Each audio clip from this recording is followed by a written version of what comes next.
Senate में policy बयान जारी कंदे ख्वाजा आसिफ चयो त पाकिस्तान पुरअमन अफ़गानिस्तान लाइ हमेशह आलमी कोशिशुनि जी हिमायत कई आहे।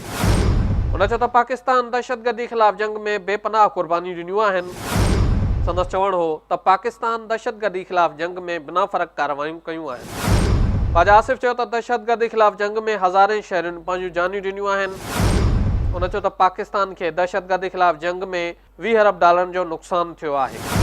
संदसि चवणु हो त पाकिस्तान खे ॿियनि मुल्कनि खां बि अहिड़े सहकार जी ज़रूरत आहे।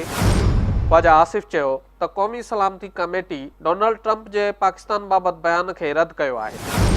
हुन चयो त लखे अफ़गान मुहाजिर पाकिस्तान पहुता, संदन मेज़बानी कई वई। संदसि चवणु हो त पाकिस्तान ख़िलाफ़ अफ़गानिस्तान में महफ़ूज़ थाक क़ाइमु कया विया आहिनि। ख्वाजा आसिफ चयो त पाकिस्तान अमरीका ऐं अफ़गानिस्तान सां तजुर्बा शेयर करण जो ख़्वाहिशमंद आहे।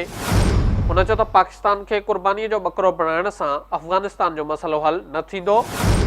सेनेट पॉलिसी बयान जारी करण खां पोइ मीडिया सां ॻाल्हाईंदे ख्वाजा आसिफ चयो त अफ़गानिस्तान जी जंग पाकिस्तान में विढ़ी नथी सघिजे। हुन चयो त पाकिस्तान ट्रंप जी पॉलिसी ते वाज़िह मौक़िफ़ ॾिनो आहे।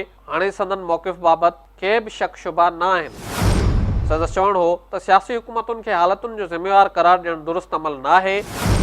ख्वाजा आसिफ चयो त हू अमरीका जो दौरो कंदो, पर तारीख़ बाबति फ़ैसिलो अञा न कयो वियो आहे। हुन चयो त चीन समेत हर दोस्त मुल्क जो दौरो कयो वेंदो।